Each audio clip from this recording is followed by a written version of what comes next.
Tráiganme al mecánico de barrio, ordenó el satisfecho CEO. Puso un motor sobre su mesa de juntas y lo retó frente a 10 ejecutivos. Pero cuando el mecánico lo encendió, la sonrisa del millonario se destruyó para siempre.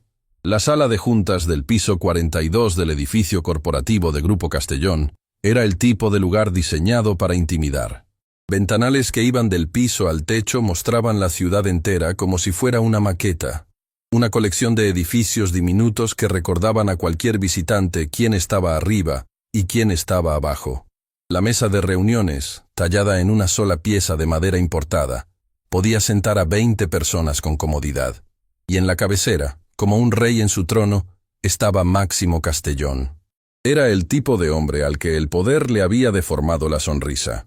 Cada gesto suyo transmitía una certeza absoluta de que el mundo existía para servirle. Llevaba un reloj que costaba más que la casa de cualquiera de sus empleados de planta baja, y lo exhibía con cada movimiento de muñeca como si fuera una extensión de su autoridad. Esa mañana, Máximo había convocado a una reunión extraordinaria.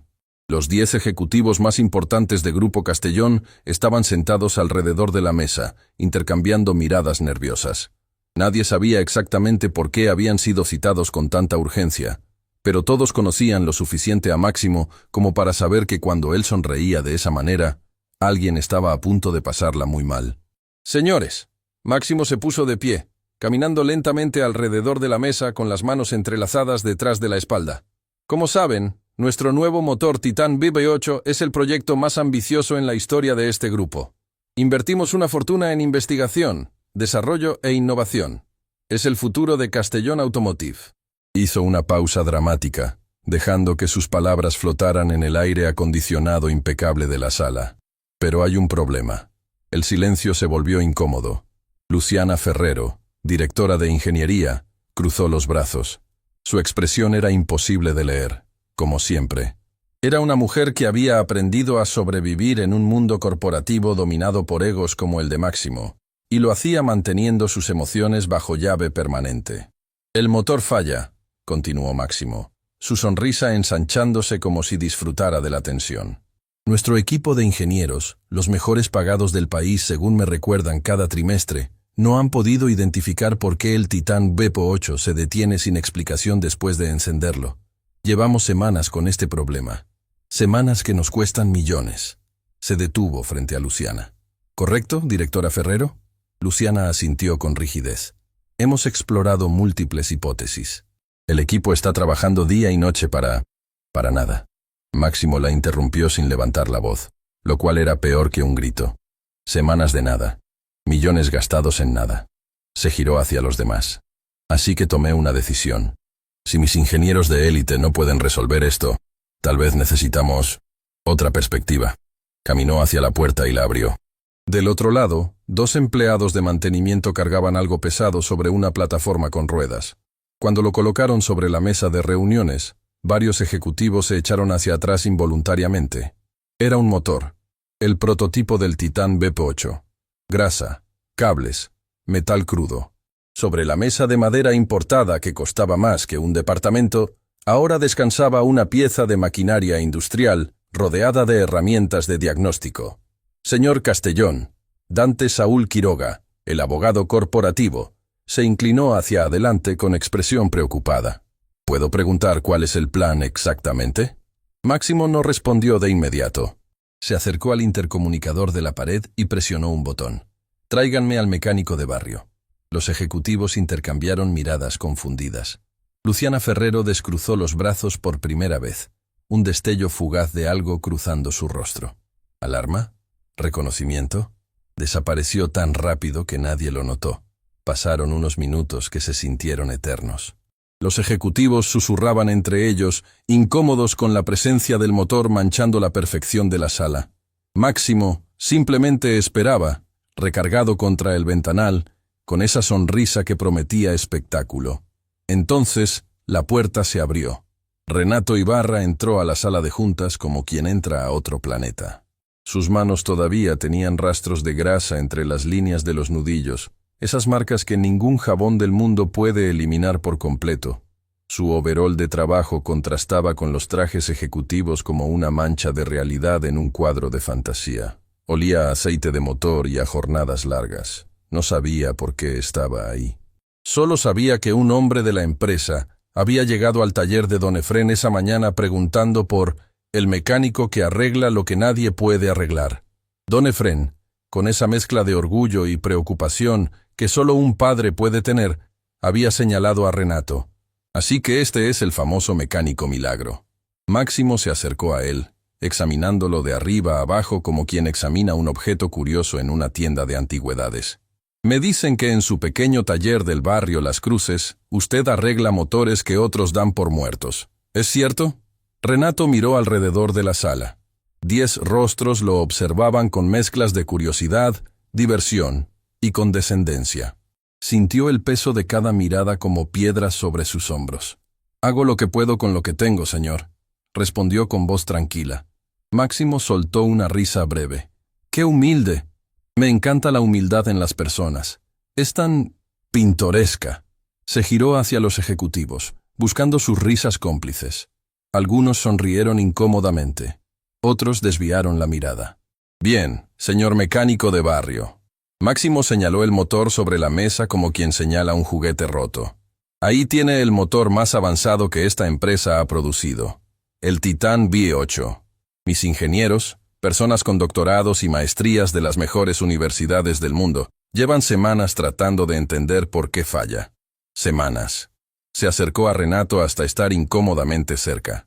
«Le propongo un trato. Si usted, con sus manos de barrio, logra hacer funcionar ese motor aquí y ahora, frente a todos nosotros, le pagaré lo que le pagaría a cualquiera de mis ingenieros por un año completo de trabajo. Un año de salario. En efectivo. Hoy». Un murmullo recorrió la sala. La cifra implícita era obscena comparada con lo que un mecánico de taller de barrio podría ganar en toda una vida. «Pero...» Máximo levantó un dedo. «Si no puede, usted sale de este edificio sabiendo exactamente cuál es su lugar en el mundo. Sin quejas, sin excusas. ¿Trato?» Renato miró el motor.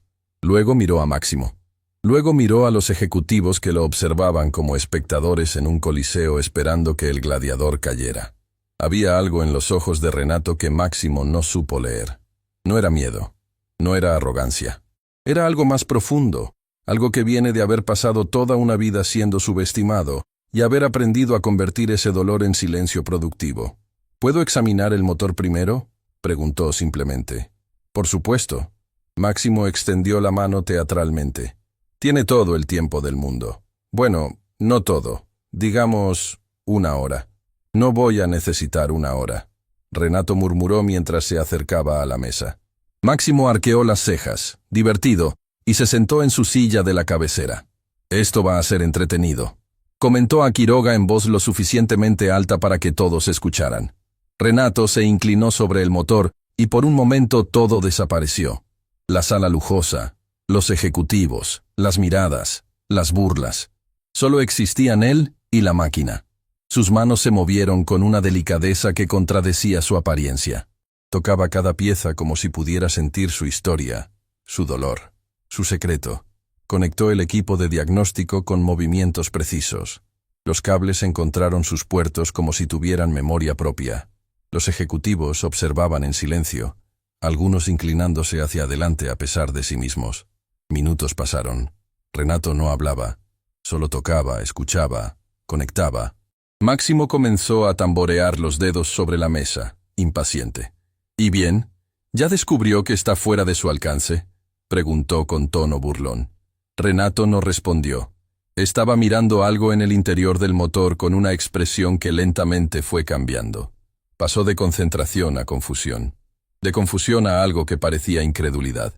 Levantó lentamente la vista, pero no miró a Máximo. Miró directamente a Luciana Ferrero. Y en ese instante, algo extraordinario sucedió. Luciana, la mujer que jamás mostraba emoción, la directora de ingeniería que mantenía su rostro como una máscara impenetrable, palideció visiblemente. Fue apenas un segundo, pero Renato lo vio. Y lo que vio en esos ojos le confirmó algo que todavía no podía decir en voz alta. «Señor Castellón», Renato habló finalmente, su voz completamente calmada. Puedo encender este motor. Maravilloso. Máximo aplaudió con sarcasmo. Entonces adelante, genio mecánico. Ilumínenos con su sabiduría de taller. Renato hizo 3 ajustes, solo 3. Movimientos pequeños, casi imperceptibles, que los ingenieros presentes observaron con ojos cada vez más abiertos. Uno de ellos, un hombre sentado al final de la mesa, empezó a negar lentamente con la cabeza, no por incredulidad sino por asombro. Entonces, Renato conectó el sistema de encendido. ¿Listo? Miró a Máximo. Llevo semanas listo. Máximo respondió con una sonrisa que todavía era de burla. Todavía. Renato presionó el botón de ignición. El motor rugió. No tosió, no falló, no se detuvo. Rugió con la potencia limpia y constante de una máquina perfectamente afinada. El sonido llenó la sala de juntas del piso 42 como un trueno que nadie esperaba. Los papeles sobre la mesa vibraron. Las tazas de café temblaron. Y la sonrisa de Máximo Castellón se congeló como si alguien hubiera detenido el tiempo.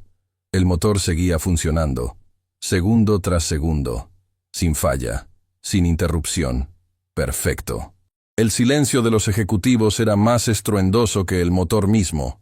Todos miraban a Renato como si acabara de realizar un acto de magia. Pero Renato no estaba mirando el motor, ni estaba mirando a Máximo. Seguía mirando a Luciana Ferrero. Porque lo que había descubierto dentro de ese motor no era solo una falla mecánica. Era algo que alguien había puesto ahí deliberadamente. Algo que alguien no quería que funcionara. Y los ojos de Luciana le decían que ella sabía exactamente de qué se trataba. Máximo se puso de pie lentamente, su rostro transformándose de la burla a la confusión, y de la confusión a algo que se parecía peligrosamente a la furia. ¿Cómo? Fue lo único que pudo decir.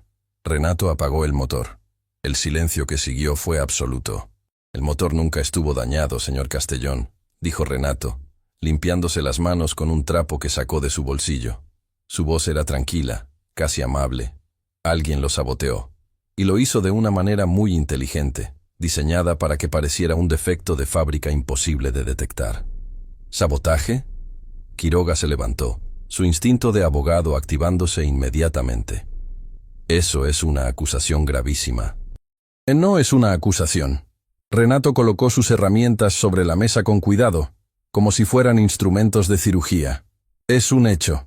Alguien en esta empresa manipuló el sistema de inyección para provocar una interrupción programada. No es un error. Es ingeniería inversa. Alguien con acceso al diseño original y conocimiento profundo del motor hizo esto a propósito. La sala estalló en murmullos. Máximo miraba a Renato como si lo viera por primera vez, como si de repente el mecánico de barrio se hubiera convertido en alguien completamente diferente. Pero Renato no había terminado. Lo que estaba a punto de decir cambiaría no solo su vida, sino la de todos los presentes en esa sala. Y hay algo más, dijo, su voz bajando apenas un tono. Este no es el único motor saboteado. Si los que están siendo instalados en los vehículos de producción tienen la misma modificación, hay cientos de autos en la calle con un motor que puede detenerse sin aviso. En una autopista, a cualquier velocidad. El color drenó del rostro de Máximo Castellón. Por primera vez en su vida, no tenía nada que decir. Y Renato supo, en ese preciso instante, que su vida acababa de cambiar para siempre. Lo que no sabía era que la verdad detrás de ese motor era mucho más oscura de lo que cualquiera en esa sala podía imaginar, y que las personas dispuestas a proteger ese secreto harían lo que fuera necesario para silenciarlo. Lo que tampoco sabía era que todo esto estaba conectado con un hombre que lo esperaba al otro lado de la ciudad, en un pequeño taller que olía a aceite y a recuerdos. Un hombre que sabía toda la verdad, y que llevaba años esperando este momento. El taller mecánico, El Refugio, quedaba en una calle estrecha del barrio Las Cruces, entre una ferretería que llevaba décadas sin renovar su fachada y una panadería que perfumaba la cuadra cada madrugada. Era el tipo de lugar que la gente poderosa jamás visitaría, pero donde las personas comunes encontraban soluciones que ningún concesionario lujoso podía ofrecer. Renato llegó al taller cuando el sol ya se estaba ocultando. El viaje desde el edificio corporativo de Grupo Castellón hasta Las Cruces era más que un trayecto geográfico. Era un viaje entre dos mundos que no deberían haberse tocado nunca. Y sin embargo, esa mañana, habían colisionado de una manera que todavía hacía temblar sus manos. Cuando empujó la puerta metálica del taller, el olor familiar a aceite, metal y café recalentado lo recibió como un abrazo. Pero algo estaba diferente. Don Efrén no estaba debajo de ningún auto, ni revisando piezas, ni regañando a la radio vieja que siempre sintonizaba estaciones de música que ya nadie escuchaba. Don Efrén estaba sentado en su banqueta de siempre, junto a la mesa de trabajo, pero con la mirada perdida en algún punto del pasado que solo él podía ver. Tenía entre las manos una taza de café que ya debía estar fría, porque no había dado un solo sorbo. A su lado, sobre la mesa manchada de grasa, había una carpeta de papel manila que Renato jamás había visto. Don Efrén. Renato se acercó con cautela. Conocía a ese hombre desde que era un niño. Lo conocía lo suficiente para saber que esa expresión en su rostro significaba que algo profundo se había removido en su interior. ¿Está bien? El viejo levantó la mirada lentamente. Sus ojos, normalmente llenos de esa chispa traviesa que lo hacía parecer más joven de lo que era, estaban apagados, cargados de algo pesado. «Te estuve esperando», dijo con voz ronca. «Supe que te llevaron a Castellón. Me lo dijo el muchacho que vino a buscarte esta mañana». Renato se sentó frente a él. «Don Efrén, pasó algo que necesito contarle. El motor que me pusieron enfrente, el Titán B8, estaba saboteado.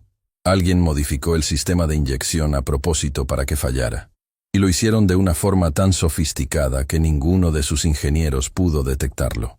Don Efrén cerró los ojos, no con sorpresa, con dolor, como alguien que escucha confirmada una verdad que siempre temió.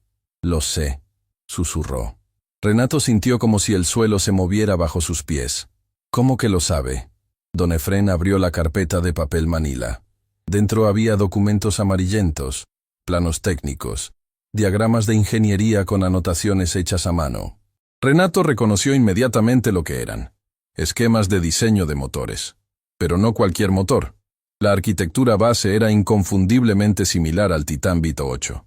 «Porque yo diseñé ese motor», Don Efrén dijo, y cada palabra parecía costarle un esfuerzo enorme. «Hace muchos años, mucho antes de que tú nacieras, mucho antes de que este taller existiera». Renato lo miró sin poder hablar. Conocía a Don Efrén desde que tenía memoria. Era el hombre que le había enseñado todo lo que sabía sobre motores, el que lo había recogido cuando no tenía a dónde ir, el que le había dado un trabajo, un propósito, una razón para levantarse cada mañana. Pero nunca, en todos esos años, había mencionado nada sobre diseñar motores para una empresa automotriz. «Don Efrén, ¿usted trabajó para Grupo Castellón?» El viejo negó con la cabeza lentamente. «No para Grupo Castellón, para Máximo Castellón, directamente. Hace muchos años, antes de que Castellón fuera lo que es hoy, cuando era apenas una empresa pequeña con grandes ambiciones. Yo era su ingeniero principal, su único ingeniero en realidad. Máximo tenía el dinero y la ambición. Yo tenía el conocimiento y los diseños». Señaló los planos sobre la mesa. «Esto es lo que creamos juntos. Yo desarrollé una serie de motores revolucionarios, motores más eficientes, más potentes, más limpios que cualquier cosa en el mercado. El Titán fue mi obra maestra, mi sueño convertido en metal y combustión». Su voz se quebró ligeramente. «Y Máximo me lo robó todo». El silencio que llenó el taller era diferente al silencio de la sala de juntas.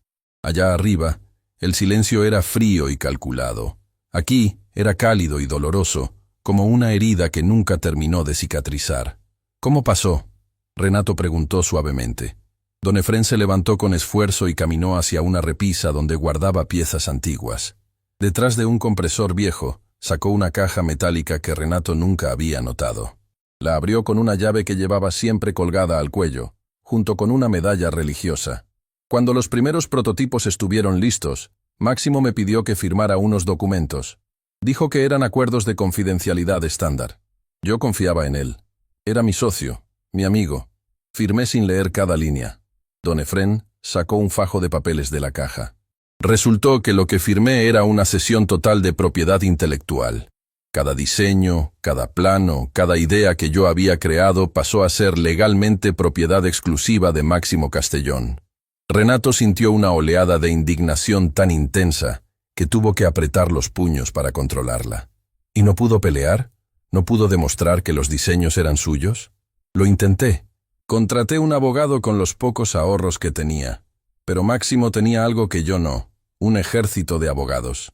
Su abogado principal era un hombre joven, ambicioso, despiadado. Se llama Dante Saúl Quiroga. El nombre golpeó a Renato como un relámpago. Quiroga, el abogado que estaba sentado en la sala de juntas esa misma mañana, el mismo que había saltado cuando Renato mencionó la palabra sabotaje. Quiroga destruyó mi caso en semanas. Don Efrén continuó. Argumentó que yo era un empleado, no un socio, y que todo lo que creé durante mi tiempo en la empresa era propiedad corporativa. El juez falló a favor de Castellón. Perdí todo. Mis diseños, mi reputación, mis ahorros, todo. Don Efrén regresó a su banqueta y tomó la taza de café frío. No bebió, solo la sostuvo, como si necesitara aferrarse a algo físico para no perderse en los recuerdos. Pero lo peor no fue perder los diseños. Su voz bajó hasta ser apenas un susurro. Lo peor fue lo que le hicieron a mi nombre. Máximo se aseguró de que ninguna empresa automotriz del país me contratara. Difundió rumores de que yo era incompetente, que mis diseños eran defectuosos, que había falsificado mis credenciales de ingeniería.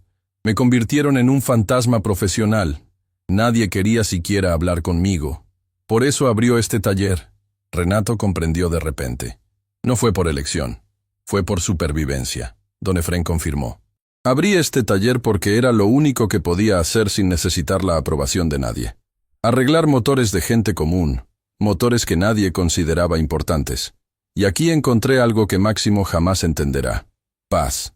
Hizo una pausa, mirando a Renato con ojos que de repente brillaban con algo que se parecía al orgullo paternal. Y aquí te encontré a ti. Renato recordó ese día. Era apenas un adolescente, perdido, sin familia que lo reclamara. Había vagado hasta el taller atraído por el sonido de una radio vieja y el olor del café.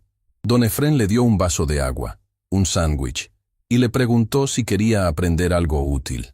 Renato no se fue nunca más. Todo lo que te enseñé, Don Efrén continuó. Cada técnica, cada principio de ingeniería, cada forma de escuchar lo que un motor necesita. No salió de manuales ni de universidades. Salió de aquí, se tocó la cabeza. Y de aquí, se tocó el pecho. Es el conocimiento que Máximo me robó legalmente pero que jamás pudo sacarme de adentro. Renato miró los planos sobre la mesa y luego miró a Don Efrén. De repente, toda su vida tenía un contexto diferente. Cada lección, cada madrugada en el taller, cada motor imposible que habían resucitado juntos. No era solo mecánica, era un legado. Un legado que Don Efrén estaba pasando al único heredero que tenía. Don Efrén, lo que encontré hoy en ese motor, el sabotaje, es exactamente lo que usted me enseñó a detectar. Esa técnica de manipulación del sistema de inyección, usted me la explicó una vez. Me dijo que era una vulnerabilidad teórica que solo existía en los diseños que... Se detuvo. La realización lo golpeó con fuerza. Que solo existía en sus diseños originales, completó en voz baja. El Titán V8 está basado en sus planos, y la persona que lo saboteó conoce esos planos al detalle. Don Efrén asintió gravemente. Solo 3 personas en el mundo conocían esa vulnerabilidad. Yo, Máximo, y la ingeniera a quien le entregué mis notas técnicas cuando me fui. Una joven brillante que acababa de entrar a la empresa. Se llamaba Luciana Ferrero. El taller se sentía más pequeño de repente, más caliente, más cargado de verdades que llevaban años esperando salir. Luciana saboteó el motor, Renato dijo. No como pregunta, sino como confirmación de lo que había sospechado desde el momento en que ella palideció en la sala de juntas. No lo sé con certeza. Don Efrén levantó una mano. Pero sé que Luciana heredó mis diseños cuando yo me fui. Ella tomó mi trabajo y lo continuó. Legalmente, ante el mundo, el Titán V8 es creación de Grupo Castellón y de su departamento de ingeniería. Pero cada línea de ese motor tiene mi firma invisible. Renato se pasó las manos por el rostro, tratando de procesar la magnitud de lo que estaba descubriendo. Don Efrén, hay algo que no le dije. Cuando descubrí el sabotaje, dije en voz alta que podía haber cientos de motores iguales en autos que ya están circulando.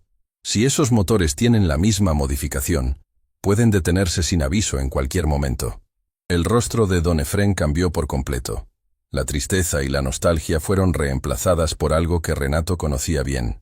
Urgencia. ¿Cuántos autos se han vendido con el Titán BT8?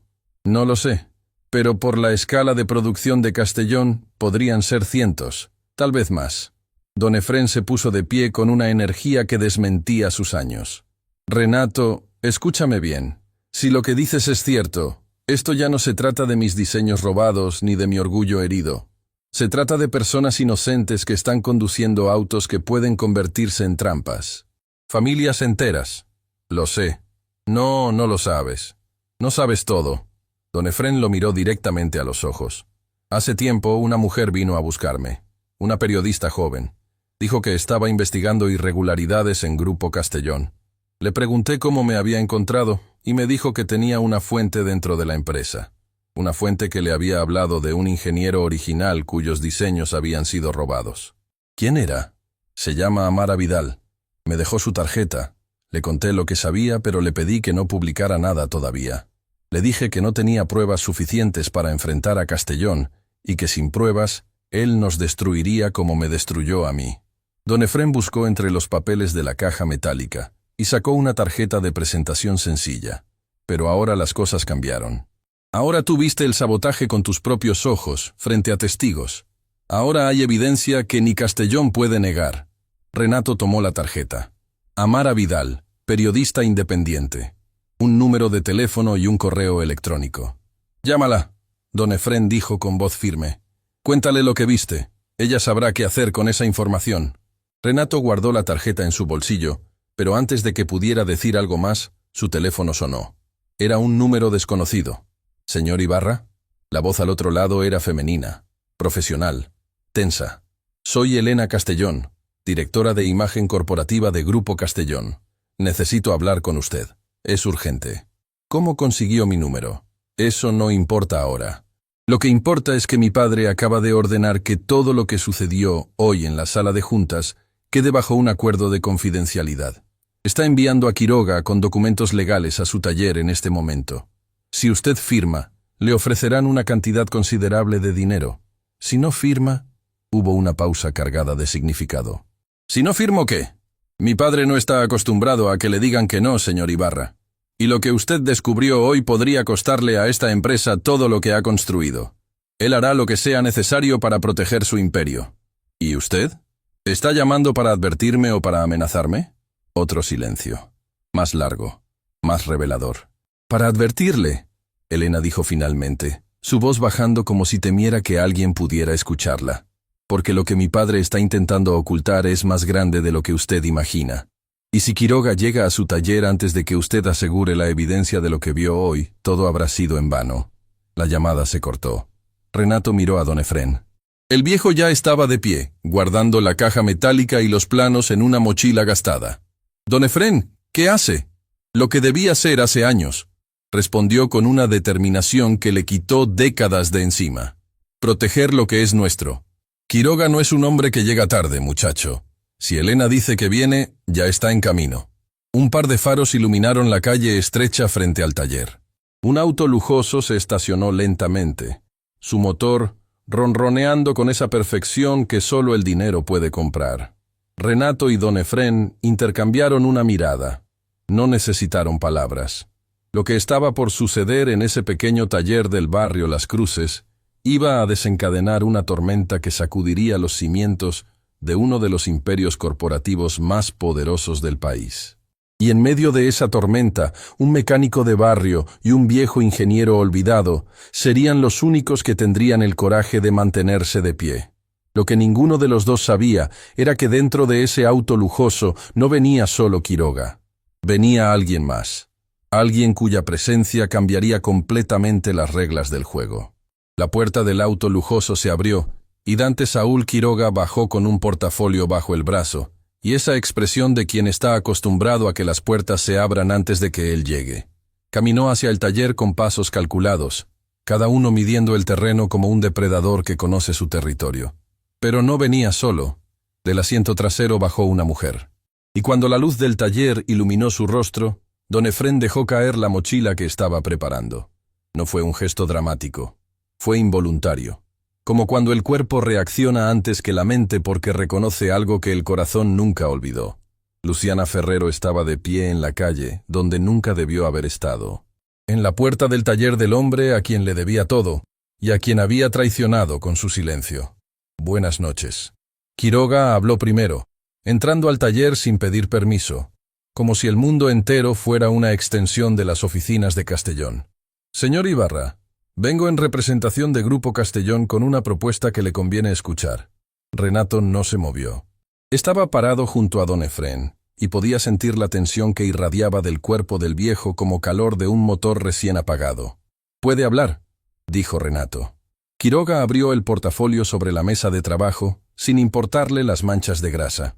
Sacó un documento impecablemente preparado y lo colocó frente a Renato. «Acuerdo de confidencialidad.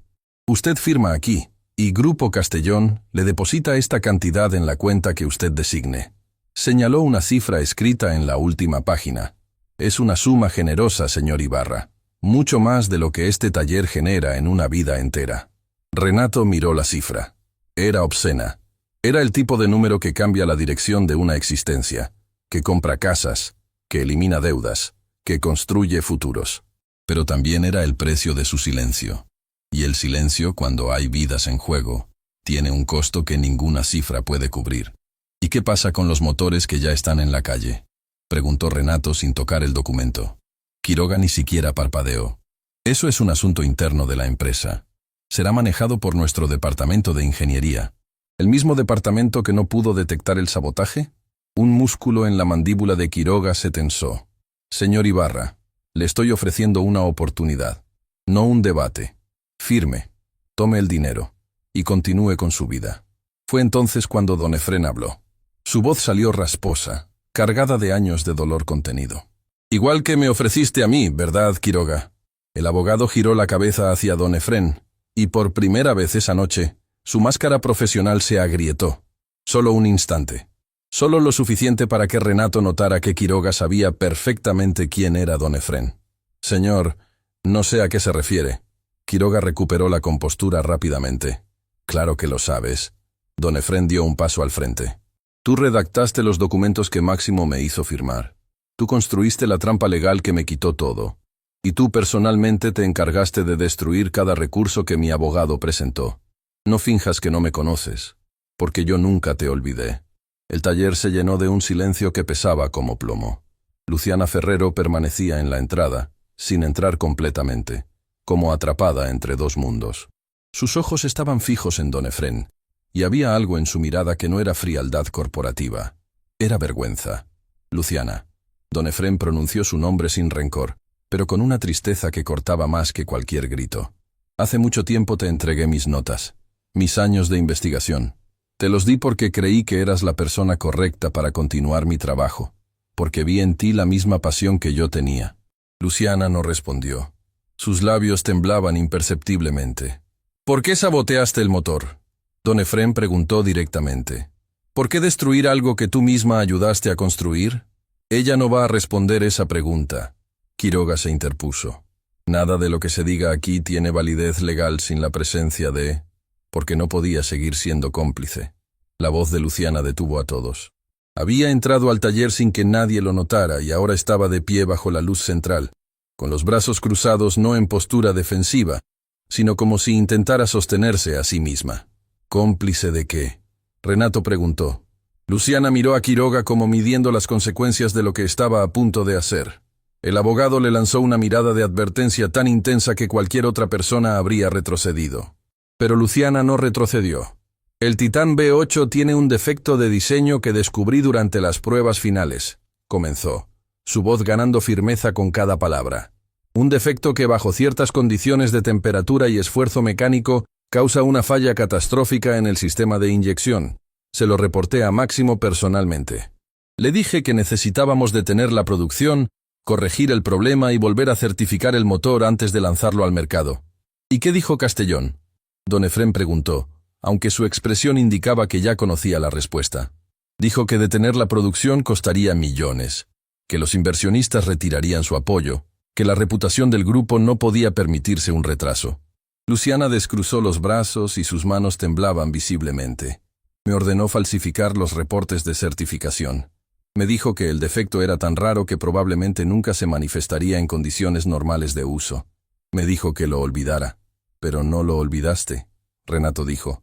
No pude, porque hice los cálculos. Las probabilidades no eran tan bajas como Máximo quería creer. Con el volumen de ventas proyectado, estadísticamente era cuestión de tiempo antes de que algún motor fallara con alguien conduciendo. Y cuando eso pasara, no terminó la frase. No hacía falta. Entonces saboteaste el prototipo, Renato comprendió. No para destruir el motor, para detener la producción. Luciana asintió. Si el prototipo fallaba en las pruebas internas, Máximo tendría que pausar el lanzamiento. Investigarían, encontrarían el defecto real, y se verían obligados a corregirlo antes de poner más autos en la calle. Era la única forma que encontré de proteger a la gente sin perder mi puesto, sin enfrentar directamente a Máximo. Pero no funcionó como esperabas, don Efrén dijo suavemente. No, porque en lugar de investigar, Máximo decidió traer a un mecánico externo para humillarlo públicamente y demostrar que el problema era tan simple que ni sus ingenieros servían para nada. Iba a usar esa humillación como excusa para despedir a medio departamento y reemplazarlos con gente más barata y más obediente. Nunca imaginó que el mecánico sería capaz de detectar el sabotaje. Todas las miradas se posaron en Renato, el mecánico de barrio que había arruinado los planes de todos simplemente haciendo lo que mejor sabía hacer: escuchar lo que un motor tenía que decir. Quiroga cerró su portafolio con un golpe seco. Luciana, acabas de cometer el error más grave de tu carrera. Todo lo que dijiste puede y será usado en tu contra. Considérate despedida y prepárate para una demanda por sabotaje industrial, violación de acuerdo de confidencialidad y nada. Una voz nueva cortó la oscuridad desde la puerta del taller. Todos se giraron. Una mujer joven estaba parada en la entrada con un teléfono en la mano y una expresión que mezclaba nerviosismo con determinación absoluta. ¿Quién rayos es usted?, Quiroga exigió. Amara Vidal, periodista independiente. Levantó el teléfono.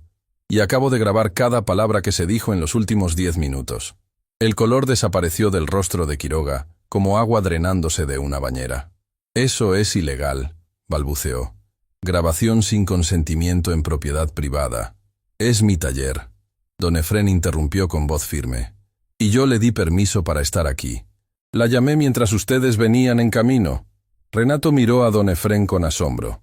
El viejo le devolvió una mirada que decía todo. No había sobrevivido décadas de injusticia para no aprender a protegerse. Amara entró al taller y se colocó junto a don Efrén. Señor Quiroga, llevo tiempo investigando irregularidades en Grupo Castellón. Tengo testimonios, documentos, registros financieros. Y ahora tengo la confesión de su propia directora de ingeniería confirmando que Castellón Automotive lanzó al mercado un motor con defectos conocidos y ordenó falsificar certificaciones de seguridad. Esto no va a publicarse. Quiroga señaló a Amara con un dedo que temblaba de furia contenida. Voy a conseguir una orden judicial para confiscar esa grabación y... ¿Como la orden judicial que usaron para silenciar a don Efrén hace años? Amara respondió sin inmutarse. Hice mi tarea, abogado. Conozco cada maniobra que Castellón ha usado para aplastar a quienes se atreven a hablar. Pero esta vez se enfrentan a algo diferente. ¿Y qué es? La verdad documentada, con testigos y respaldada. Amara se giró hacia Luciana. Señora Ferrero, ¿estaría dispuesta a testificar formalmente sobre lo que acaba de revelar? Ante la Comisión Nacional de Seguridad Automotriz, no solo ante una grabación de teléfono.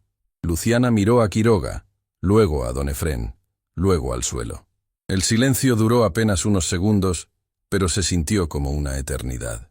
Hay algo más que necesitan saber, dijo finalmente, su voz ahora completamente distinta, despojada de cualquier armadura corporativa. Algo que no le dije ni siquiera a Máximo. Todos contuvieron la respiración. No fui la única que quiso detener el lanzamiento del Titán Bato 8. Había otra ingeniera en el departamento que detectó el mismo defecto antes que yo. Se llama Silvana Montero. Era brillante. Fue directamente a Máximo con los datos, sin pasar por mí, sin filtros políticos. Le dijo en su cara que el motor no era seguro. ¿Qué le pasó?, Renato preguntó, aunque la respuesta se sentía en el aire como una sentencia. Máximo la despidió esa misma tarde. No solo eso, Quiroga se encargó de que firmara un acuerdo de separación con cláusula de silencio perpetuo. Le quitaron el acceso a todos los sistemas, borraron su participación de los registros del proyecto y amenazaron con demandarla si abría la boca. La desaparecieron profesionalmente. Don Efrén murmuró. Igual que a mí. Exactamente igual. Luciana lo miró con ojos que finalmente dejaron escapar lo que llevaban años conteniendo. Lágrimas. Y eso fue lo que me enseñó que confrontar a Máximo directamente era imposible. Por eso elegí el sabotaje. Porque vi lo que le hicieron a Silvana, y supe que si yo hablaba, me harían lo mismo. O peor.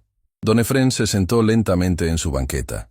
No por cansancio físico, sino porque el peso de lo que estaba escuchando era demasiado para sostenerse de pie. Su historia se repetía. Años después, en diferentes personas con las mismas heridas. Máximo Castellón no había cambiado, solo había perfeccionado sus métodos. Silvana. Don Efrén susurró el nombre como si doliera pronunciarlo. ¿Dónde está ahora? No lo sé, Luciana admitió. Después de que la despidieron, desapareció. Nadie del departamento volvió a saber de ella. Algunos creían que se mudó fuera del país. Otros decían que estaba demasiado asustada para quedarse. Amara levantó la mano. Yo sí sé dónde está. Todas las miradas convergieron en la periodista. Silvana Montero es mi fuente. Ha sido mi fuente desde el principio. Ella fue quien me contactó, quien me habló de Don Efrén, quien me dio los primeros documentos sobre las irregularidades de Castellón. Está escondida, pero está dispuesta a hablar. Ha estado esperando este momento. Renato sintió que las piezas de un rompecabezas gigante empezaban a encajar. Don Efrén, Luciana, Silvana, Amara, personas separadas por el tiempo y las circunstancias, pero conectadas por una misma verdad que Máximo Castellón había intentado enterrar con dinero, abogados y miedo. Quiroga guardó el documento de confidencialidad en su portafolio y caminó hacia la puerta del taller. Se detuvo en el umbral sin girarse. Están cometiendo un error que lamentarán profundamente, dijo con voz helada. Máximo Castellón no es un hombre que pierde, y cuando se entere de lo que pasó aquí esta noche, van a desear haber firmado ese papel. Salió sin esperar respuesta. El motor del auto lujoso rugió y las luces desaparecieron calle abajo. Luciana no se fue con él. Se quedó de pie en el taller, como si cruzar esa puerta de vuelta al mundo de Castellón fuera algo que ya no podía hacer. Don Efrén la miró. Durante un largo momento, nadie habló. Entonces el viejo hizo algo que sorprendió a todos, incluso a sí mismo. Se levantó de su banqueta. Caminó hacia Luciana y le tendió la mano. Tardaste mucho, dijo con voz temblorosa, pero llegaste. Luciana tomó su mano y las lágrimas que había contenido durante años cayeron sin control. Perdóneme, susurró. Usé sus diseños. Construí mi carrera sobre su trabajo. Y nunca dije nada. Nunca tuve el valor de... El valor lo tuviste hoy. Don Efrén apretó su mano con una firmeza que desmentía su edad. Y hoy es lo único que importa. Renato observaba la escena con un nudo en la garganta. Estaba presenciando algo que iba mucho más allá de un caso de ingeniería o de fraude corporativo. Estaba presenciando el momento en que personas rotas por el mismo sistema encontraban la fuerza de unirse contra él. Amara se acercó a Renato. Necesitamos actuar rápido. Cuando Quiroga le cuente a Máximo lo que pasó aquí, van a moverse para destruir evidencia, presionar testigos y preparar una contraofensiva legal. Tenemos horas, no días. ¿Qué propones? Mañana a primera hora presentamos todo lo que tenemos ante la Comisión Nacional de Seguridad Automotriz. Tengo un contacto ahí. Un hombre que lleva años esperando un caso sólido contra Castellón. Se llama Coronel Artemio Bravo. Es incorruptible. Si le damos evidencia concreta, él puede ordenar la revisión inmediata de cada vehículo con el Titán V8. ¿Y si Castellón intenta bloquear la investigación? Amara sonrió por primera vez esa noche. Por eso necesitamos a Silvana. Su testimonio, combinado con la confesión de Luciana, los planos originales de Don Efrén y tu descubrimiento del sabotaje, crean un caso que ni el ejército de abogados de Castellón podrá derrumbar. Renato miró a Don Efrén, quien asintió lentamente. Miró a Luciana, que se limpió las lágrimas y se irguió con una determinación renovada. Miró a Amara, que ya estaba haciendo llamadas en su teléfono. Entonces hagámoslo, dijo Renato.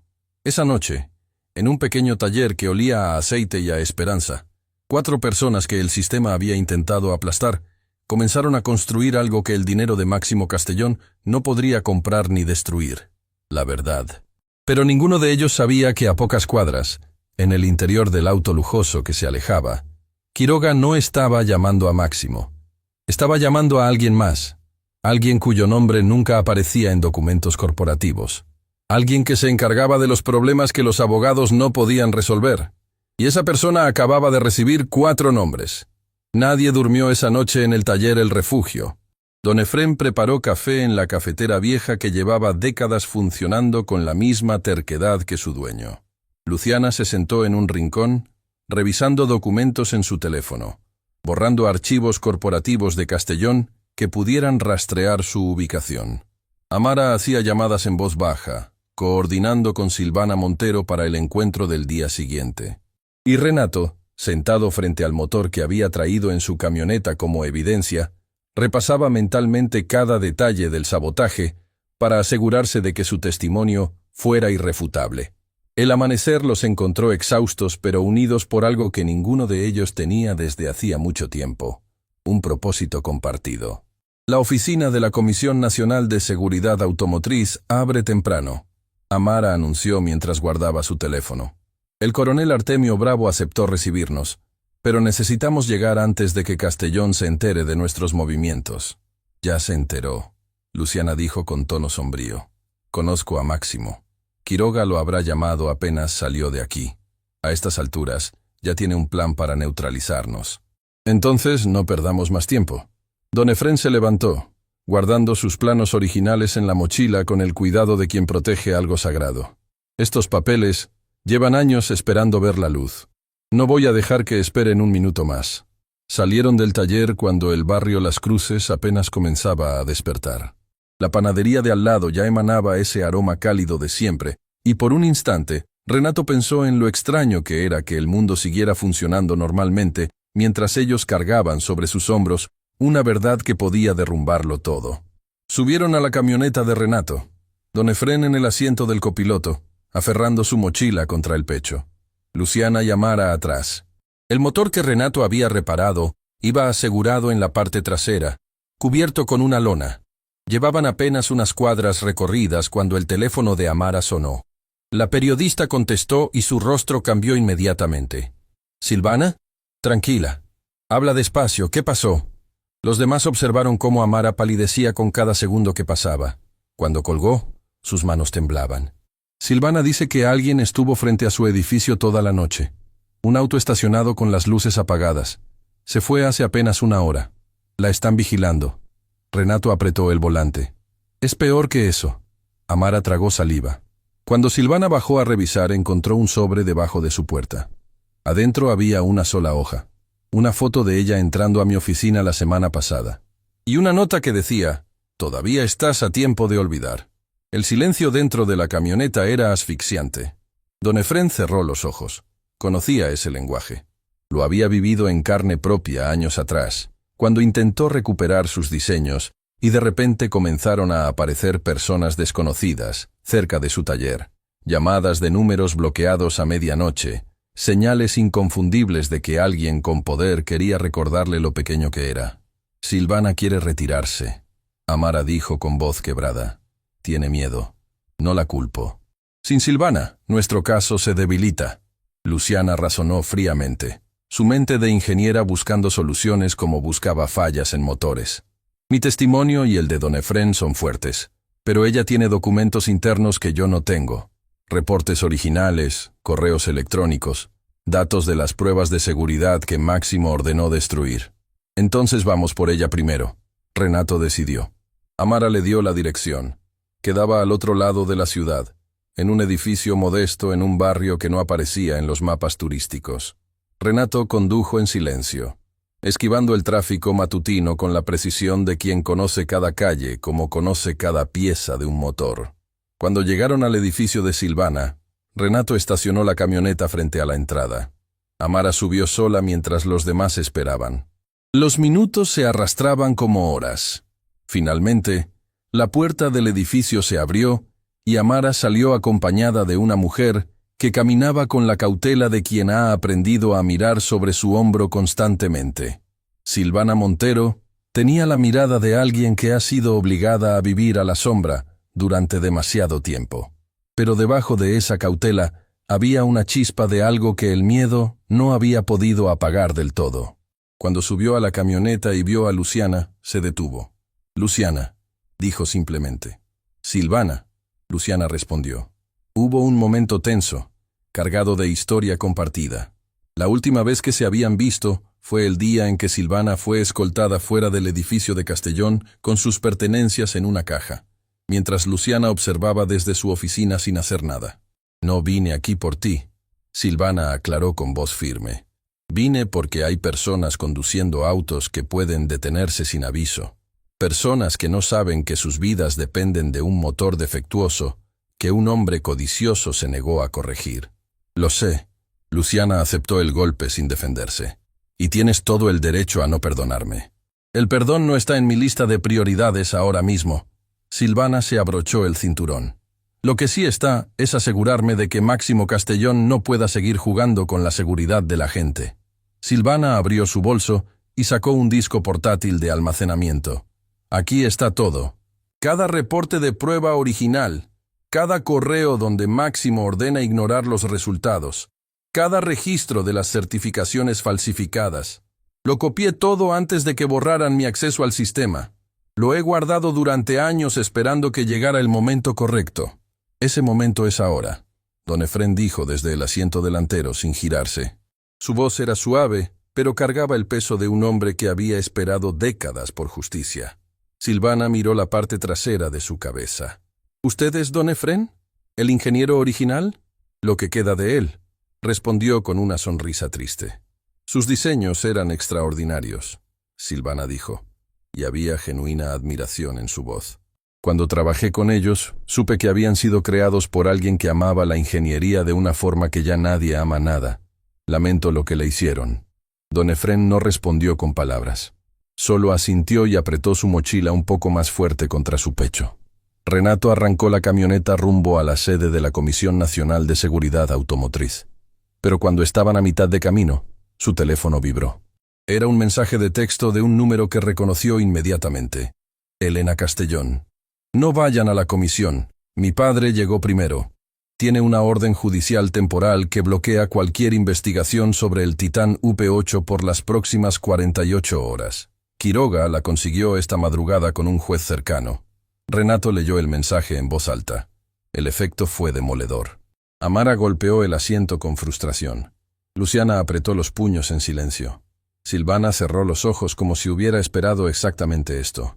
Solo don Efrén permaneció calmado. «Para», le dijo a Renato. «¿Qué?» «Detén la camioneta. Necesito pensar». Renato se orilló en una calle tranquila. Don Efrén se quedó en silencio durante un momento que se sintió interminable. Luego habló con la claridad de alguien que ha tenido años para prepararse para este momento exacto. «Máximo siempre fue más rápido con el dinero y las leyes. Así me venció a mí. Así venció a Silvana. Así intenta vencernos ahora». Abrió los ojos y miró a Renato. «Pero hay algo que Máximo nunca entendió. Algo que no puede comprar ni bloquear con órdenes judiciales». «¿Qué es?», Renato preguntó. «La opinión pública». Amara se inclinó hacia adelante, entendiendo inmediatamente. «¿Está sugiriendo que publiquemos todo antes de ir a la comisión?». «Estoy sugiriendo que la verdad no necesita permiso de un juez para existir». Don Efrén se giró hacia Amara. «Tú eres periodista. Tienes la grabación de anoche, los documentos de Silvana, mis planos originales y el testimonio de Luciana. Si eso se hace público, ninguna orden judicial del mundo podrá contener las consecuencias. Pero si publicamos sin pasar primero por la comisión, Castellón podría argumentar que estamos difamando sin evidencia oficial verificada».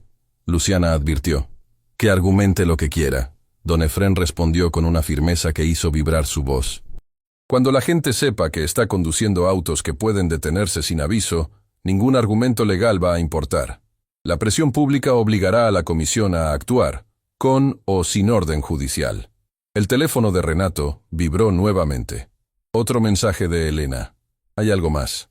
Mi padre acaba de convocar una conferencia de prensa para esta tarde. Va a anunciar que el Titán V8 pasó todas las pruebas de seguridad y que un empleado descontento intentó sabotear el motor. Va a culparte a ti, Renato.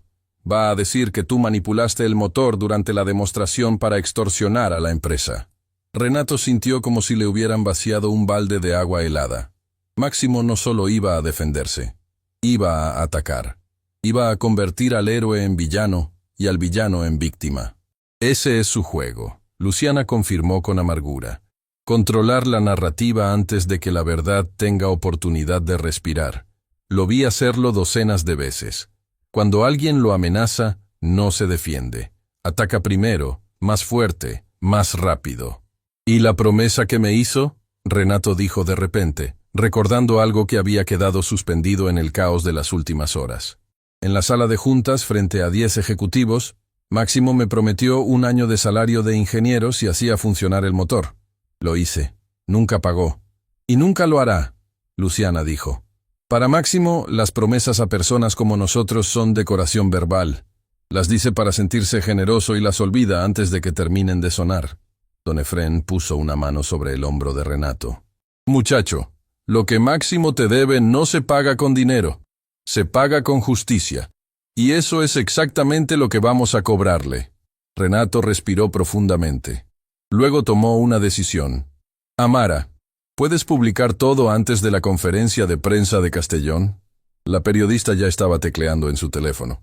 Puedo tener un artículo completo con evidencia documental y la grabación de audio listo en 3 horas. Lo publicaré en mi plataforma digital y lo enviaré simultáneamente a todos los medios nacionales. Para cuando Castellón se suba al podio, la verdad ya estará en cada pantalla del país. Hazlo. Lo que siguió fueron las 3 horas más intensas en la vida de cada uno de ellos. Amara trabajaba desde su computadora portátil en la parte trasera de la camioneta, estacionados en un lugar discreto. Silvana le pasaba documentos digitales. Luciana verificaba datos técnicos.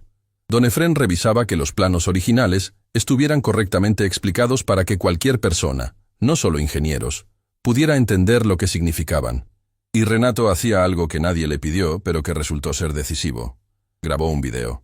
Con su teléfono apoyado en el tablero de la camioneta, mirando directamente a la cámara con esas manos todavía manchadas de grasa y esos ojos que cargaban la honestidad de quien no tiene nada que esconder, Renato habló.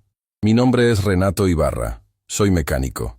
Trabajo en un taller del barrio Las Cruces. Ayer, el hombre más poderoso de la industria automotriz me llevó a su oficina para humillarme. Me puso un motor enfrente y me retó a encenderlo frente a sus ejecutivos. Pensó que me iba a ridiculizar, pero cuando encendí ese motor, descubrí algo que él quería mantener oculto. Hizo una pausa. No ensayada. Real. Ese motor fue saboteado, pero no por un criminal. Fue saboteado por una ingeniera valiente que intentaba evitar que autos con defectos mortales llegaran a las calles. Porque el señor Castellón sabía que el motor era peligroso y decidió venderlo de todas formas. Sus ojos brillaban. No de lágrimas, sino de esa verdad que no necesita adornos para ser poderosa. Soy un mecánico de barrio. No tengo títulos, ni dinero, ni poder. Pero tengo manos que saben escuchar lo que un motor necesita. Y hoy, esas manos descubrieron que hay familias enteras circulando en autos que pueden detenerse sin aviso. Hoy, esas manos sostienen la verdad, y la verdad no se calla con dinero ni con amenazas. Esto no lo hago por venganza. Lo hago porque en algún lugar hay una madre llevando a sus hijos a la escuela en uno de esos autos. Hay un padre yendo a trabajar. Hay un abuelo visitando a sus nietos. Y ninguno de ellos sabe que su vida depende de la decisión de un hombre que eligió el dinero por encima de la seguridad de seres humanos. Detuvo la grabación. Sus manos temblaban.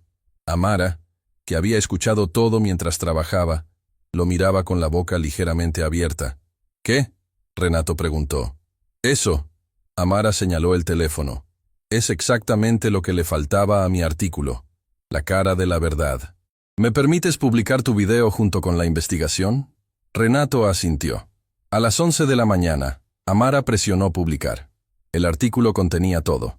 La grabación del taller, los documentos de Silvana, los planos originales de Don Efrén, el testimonio de Luciana y el video de Renato, un mecánico de barrio mirando a la cámara con las manos sucias y el corazón limpio. contando una verdad que millones necesitaban escuchar. En menos de una hora, el artículo tenía 100.000 lecturas. En 2 horas, 500.000. El video de Renato se compartía en cada red social del país como un incendio que ningún departamento legal podía apagar. Y a las 4 de la tarde, cuando Máximo Castellón subió al podio de su conferencia de prensa con su traje impecable y su sonrisa de depredador, listo para destruir la reputación de un mecánico de barrio, se encontró con algo que no esperaba. Cada periodista en la sala ya conocía la verdad, y cada pregunta que le hicieron fue una bala que su ejército de abogados no pudo detener. Pero lo que nadie sabía, ni Renato, ni don Efrén, ni Amara, ni siquiera el propio Máximo, era que Elena Castellón no se había limitado a enviar mensajes de advertencia. Había hecho algo mucho más peligroso, algo que saldría a la luz en las próximas horas y que sacudiría los cimientos de todo lo que creían saber sobre esta historia. La conferencia de prensa de Máximo Castellón fue un desastre transmitido en vivo para todo el país. Desde la camioneta estacionada en una calle lateral, Renato, don Efrén, Luciana, Silvana y Amara observaban la transmisión en el teléfono de la periodista. La pantalla era pequeña, pero lo que mostraba era enorme. Máximo había subido al podio con su arrogancia de siempre. A su derecha, Quiroga sostenía una carpeta preparada con la narrativa que habían construido durante la madrugada. Renato era un estafador, un mecánico resentido que había manipulado el motor para extorsionar a la empresa. Todo estaba listo para destruirlo. Pero la primera pregunta de la prensa derrumbó el guión completo. Señor Castellón, ¿es cierto que usted ordenó falsificar las certificaciones de seguridad del Titán BT8 a pesar de conocer un defecto potencialmente mortal? Máximo parpadeó. Solo una vez. Pero esa única fracción de segundo reveló algo que ningún traje caro podía disimular. No esperaba esa pregunta. No tan pronto. No tan directa. No sé de dónde sale esa información absurda, respondió con una sonrisa que ya no convencía a nadie. Grupo Castellón opera bajo los más altos estándares de... Señor Castellón, otra periodista lo interrumpió. Hace 2 horas se publicó un artículo con documentos internos de su empresa, grabaciones de audio y testimonios de exempleados. ¿Puede confirmar o negar la autenticidad de esos documentos? Quiroga se inclinó hacia Máximo y le susurró algo al oído. La cámara captó el momento exacto en que el rostro de Máximo cambió. No fue gradual, fue instantáneo, como una máscara que se quiebra y deja ver lo que siempre estuvo debajo. Miedo. Esta conferencia ha terminado. Quiroga tomó el micrófono. Cualquier comunicación adicional se hará a través de nuestro departamento legal. Pero los periodistas no se detuvieron. Las preguntas llovían como piedras, mientras Máximo era escoltado fuera del salón por sus guardias de seguridad. Las cámaras lo siguieron hasta que desapareció detrás de una puerta, y la imagen que quedó grabada en la memoria colectiva del país fue la de un hombre poderoso, huyendo de la verdad. Dentro de la camioneta, Amara cerró la transmisión. El artículo tiene más de 2 millones de lecturas. El video de Renato supera los 5 millones de reproducciones. Cada medio del país está cubriendo la historia. Renato no celebró. Miraba la pantalla apagada con una expresión que mezclaba alivio y una extraña melancolía, porque sabía que esto no había terminado.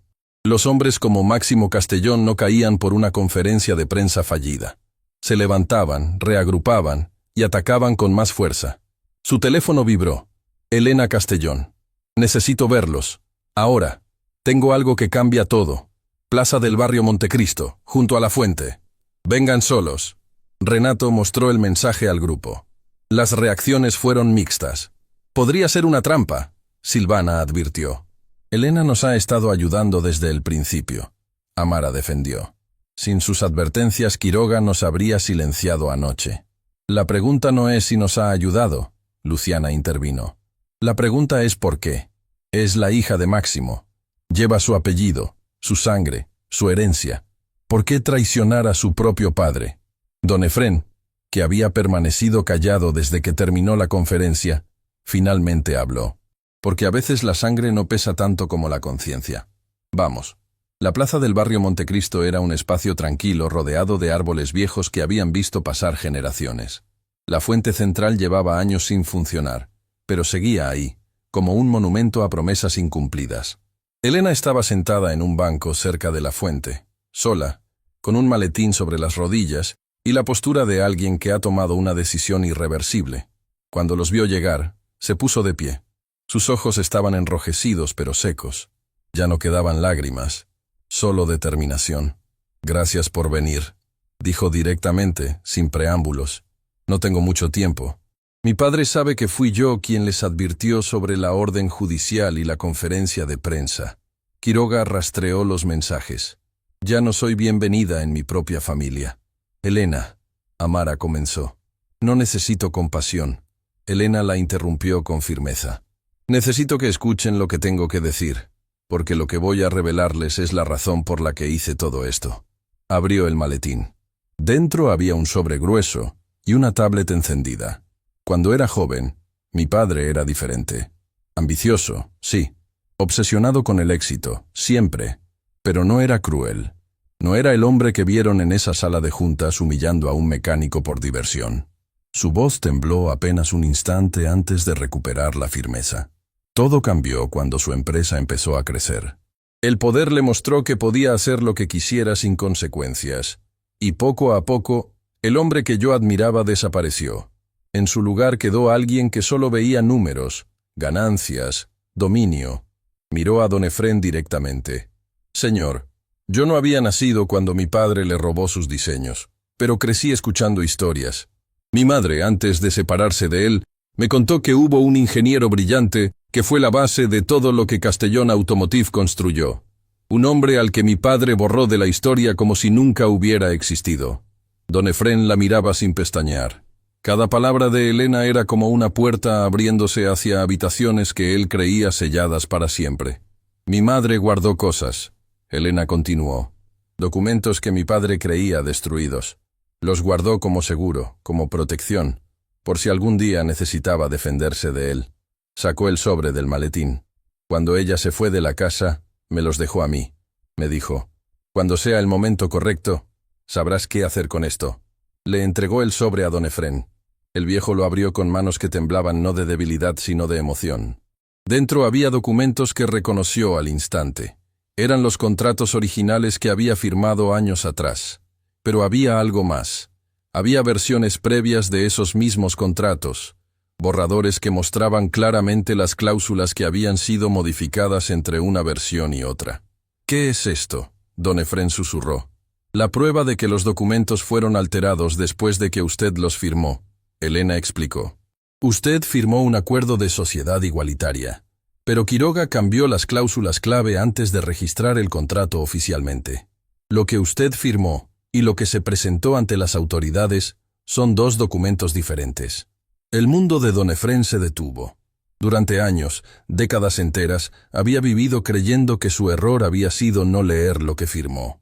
Había cargado con la culpa de su propia ingenuidad como una condena autoimpuesta, y ahora, sentado en un banco de una plaza olvidada, descubría que no había sido ingenuo, había sido estafado. El documento que él firmó era legítimo. Fue Quiroga quien lo corrompió después. Las lágrimas llegaron sin aviso. Don Efrén no sollozó, no hizo ruido. Simplemente dejó que el agua corriera por las arrugas de su rostro como ríos, encontrando cauces que siempre estuvieron ahí, esperando.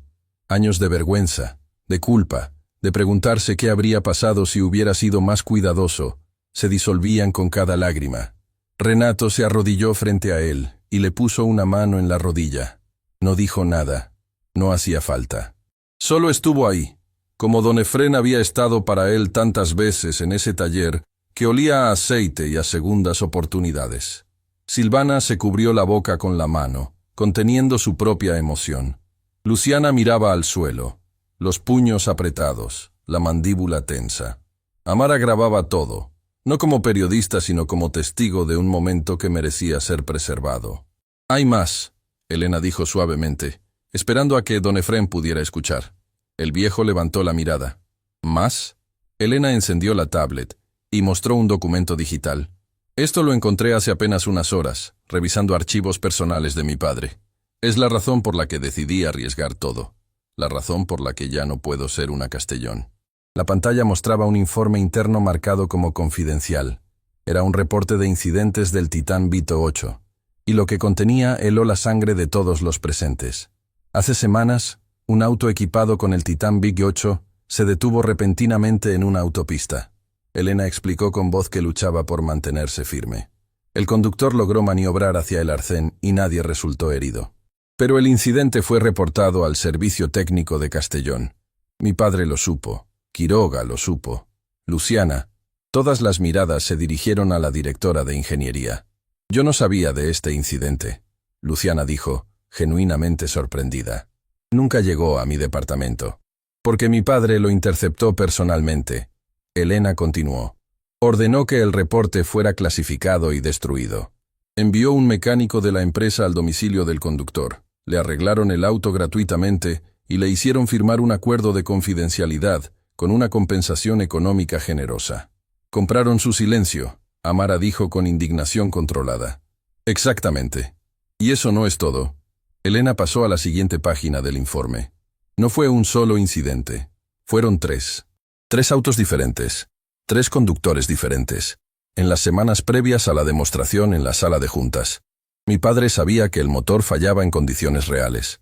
Lo sabía antes de traer a Renato. Y aún así, siguió vendiendo autos con el Titán BP8, sin retirarlos del mercado. El silencio que siguió tenía peso físico. 3 incidentes reales. 3 familias que habían estado al borde de una tragedia. Y un hombre que lo sabía y eligió el dinero sobre la seguridad de seres humanos. ¿Por qué trajeron a Renato entonces? Silvana preguntó la pregunta que todos estaban pensando. Si Máximo sabía que el motor fallaba, ¿para qué traer a un mecánico externo? Elena cerró la tablet. Porque mi padre necesitaba un chivo expiatorio. Su plan original era traer a alguien de afuera, hacer que intentara arreglar el motor y fracasara públicamente. Después, usaría ese fracaso como excusa para despedir a la mitad del departamento de ingeniería, incluyendo a Luciana, y contratar un equipo nuevo que no supiera nada sobre los reportes originales. Un equipo que haría exactamente lo que él ordenara sin cuestionar. Me iba a sacrificar para limpiar su desastre, Luciana comprendió con horror. A todos, Elena corrigió. Iba a culpar al equipo de ingeniería por el defecto, despedirlos y presentar el Titán B8 corregido como un triunfo de liderazgo corporativo. Máximo Castellón, el CEO que detectó el problema y lo solucionó personalmente. Esa era la historia que Quiroga estaba preparando. Pero Renato arruinó todo, don Efrén dijo con algo que sonaba peligrosamente cercano al orgullo. Completamente, Elena casi sonrió. En lugar de fracasar, descubrió el sabotaje. En lugar de callarse, habló. Y ahora mi padre está acorralado por la verdad que intentó enterrar. Don Efrén se puso de pie, sosteniendo los documentos contra su pecho como si fueran parte de su propio cuerpo, recuperada después de una amputación. Elena, dijo con voz grave, lo que has hecho hoy requiere más valor del que la mayoría de las personas tendrán en toda su vida. Enfrentar a tu propio padre, arriesgar tu apellido, tu herencia, tu lugar en el mundo, eso no es traición, es honra. Elena tragó saliva, luchando contra la emoción. Mi madre solía decirme que el apellido Castellón debería significar algo más que dinero. Quiero creer que todavía puede. El teléfono de Amara sonó. Contestó rápidamente y su expresión pasó de concentración a asombro en cuestión de segundos.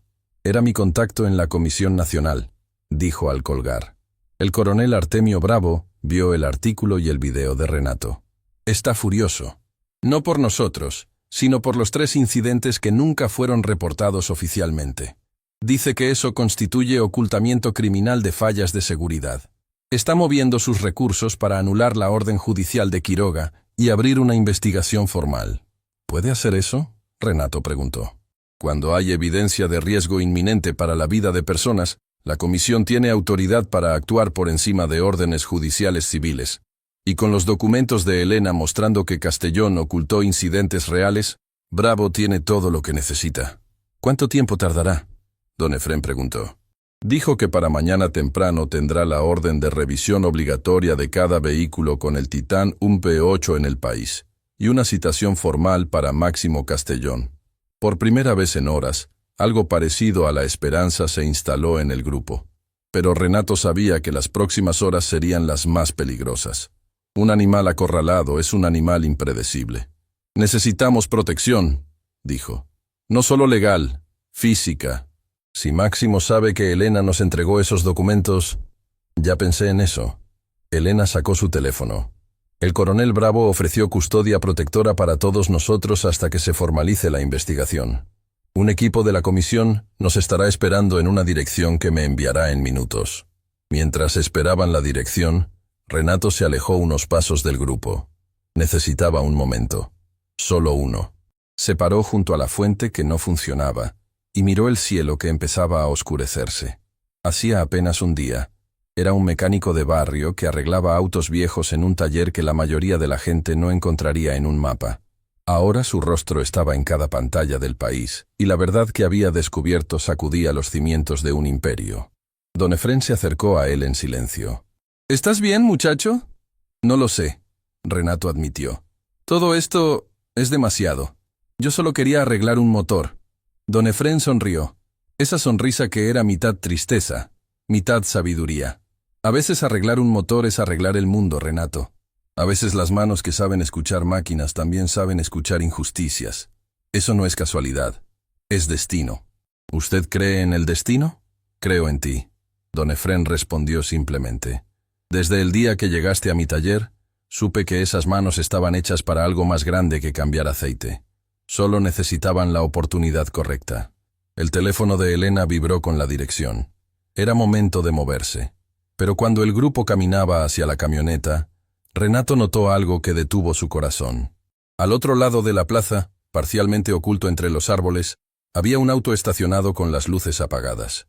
El mismo tipo de auto que había estado vigilando a Silvana.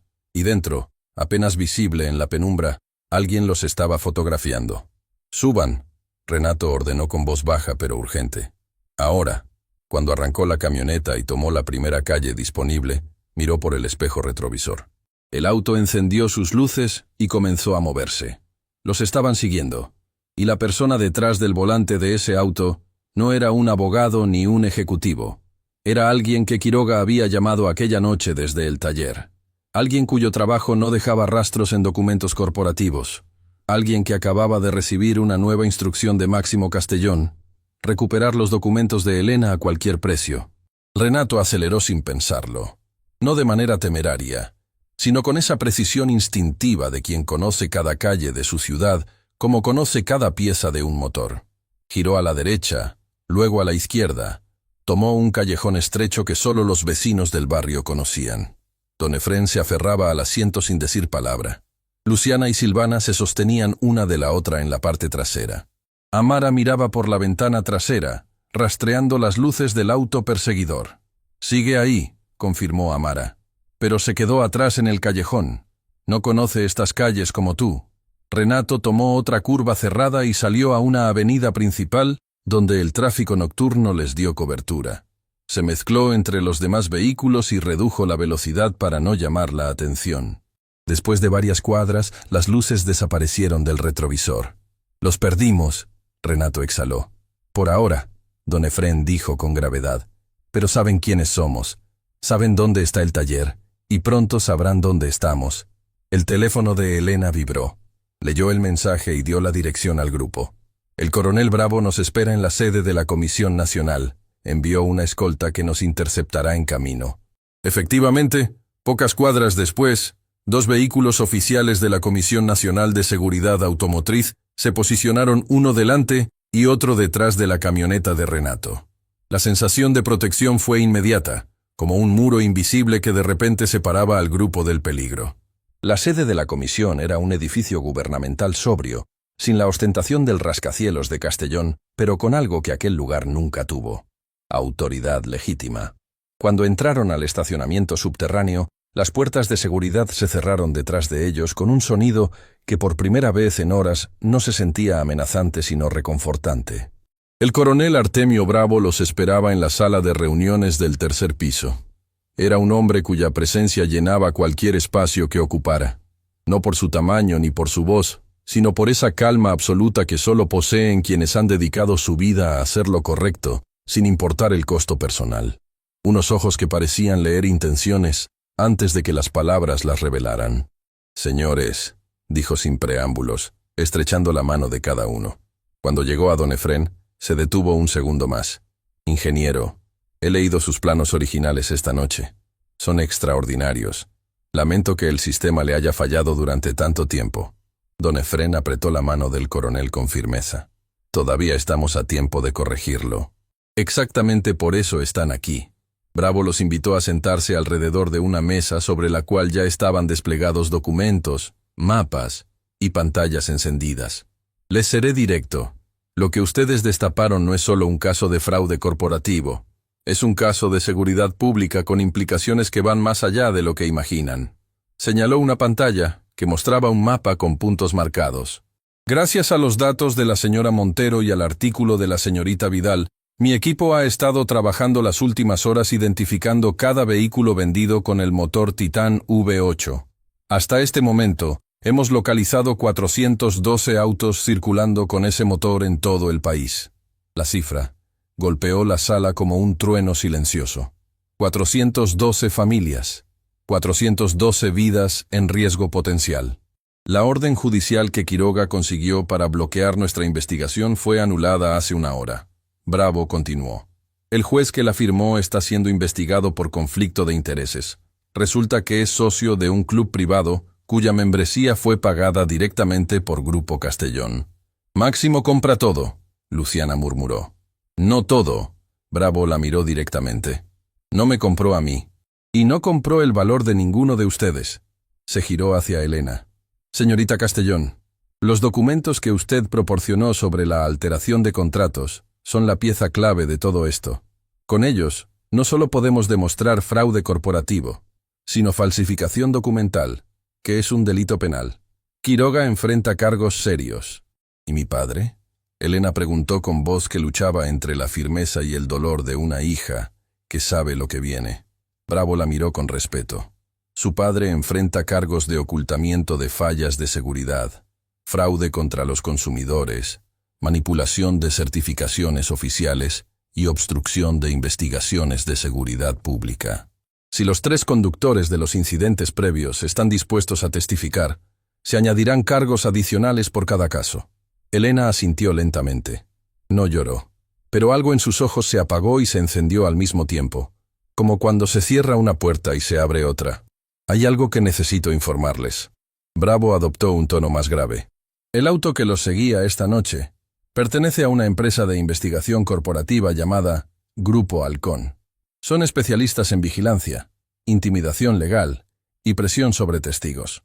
No cruzan líneas violentas, pero son extremadamente efectivos, destruyendo reputaciones y fabricando problemas legales para silenciar personas.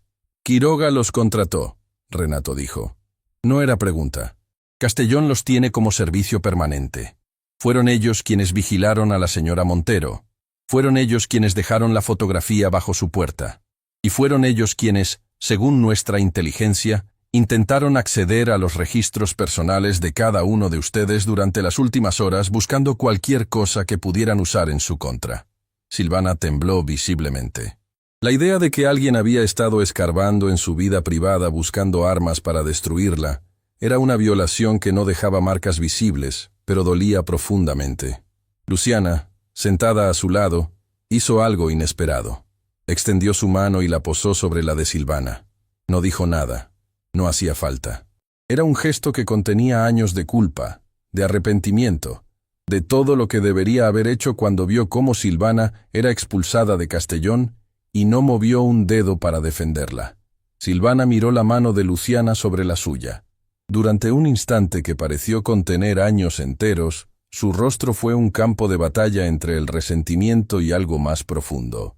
Algo que se parecía a la comprensión de que ambas habían sido víctimas del mismo sistema, aplastadas por la misma maquinaria, separadas por el miedo que ese sistema cultivaba deliberadamente entre quienes podían haberlo enfrentado juntas. «No me pidas perdón», Silvana susurró. «No te lo pido», Luciana respondió. «Te pido que me dejes estar a tu lado ahora, porque debí estarlo entonces». Silvana no retiró su mano. Y ese gesto minúsculo, casi invisible para los demás, fue más elocuente que cualquier discurso sobre reconciliación. Bravo carraspeó suavemente. «Hay un último asunto. Y es quizás el más importante de todos. Tocó una pantalla y apareció una imagen. Era una fotografía satelital del estacionamiento de una concesionaria de Castellón Automotive. Decenas de autos nuevos, relucientes, listos para ser entregados a compradores que no tenían idea de lo que llevaban bajo el capó. Esta mañana, antes de que el artículo se publicara, Castellón despachó un lote de 23 vehículos nuevos con el Titán V8 a diferentes concesionarias del país. Esos autos están siendo entregados a compradores en este preciso momento. ¿Están entregando autos que saben que son peligrosos ahora mismo? Renato se puso de pie, la indignación encendiendo cada fibra de su cuerpo.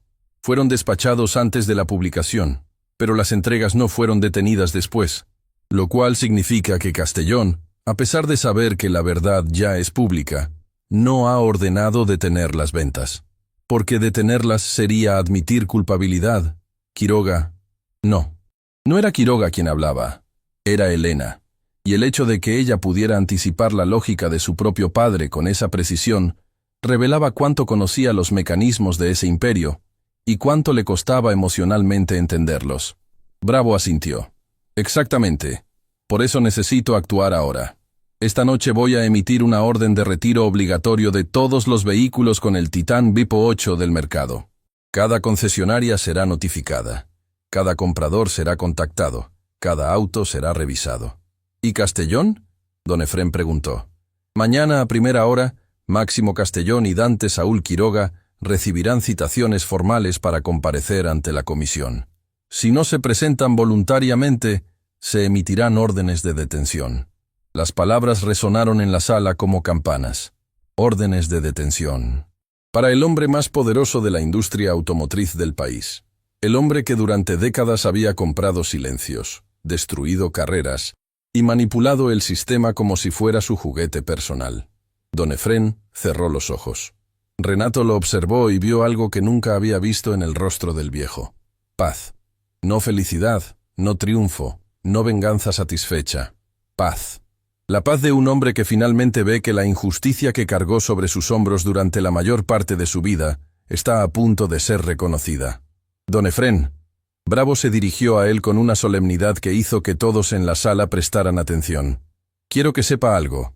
Los planos que usted diseñó, los motores que usted creó, representan algunas de las innovaciones más brillantes que la ingeniería automotriz de este país ha producido. Lo que Castellón le hizo no solo fue un crimen contra usted, fue un crimen contra el progreso. Hizo una pausa. Como parte de la investigación, voy a recomendar formalmente que se revise la propiedad intelectual de todos los diseños de Castellón Automotive que se originaron durante su periodo como ingeniero. Si los documentos de la señorita Elena confirman lo que creemos, usted podría recuperar legalmente lo que siempre fue suyo. Don Efrén abrió los ojos. Brillaban. No de lágrimas esta vez, sino de algo que Renato solo podía describir como resurrección. Como si una parte de él que había estado enterrada durante años, la parte que era ingeniero, creador, soñador, estuviera saliendo de la tierra hacia la luz. Yo no hice esto por los diseños. Don Efrén dijo con voz temblorosa pero clara.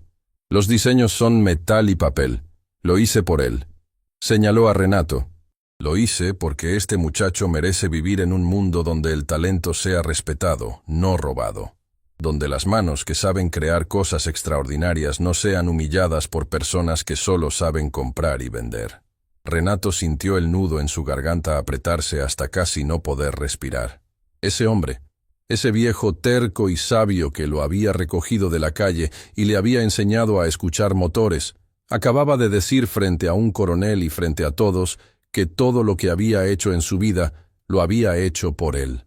Don Efrén. Renato intentó hablar, pero las palabras no salían. No digas nada, muchacho.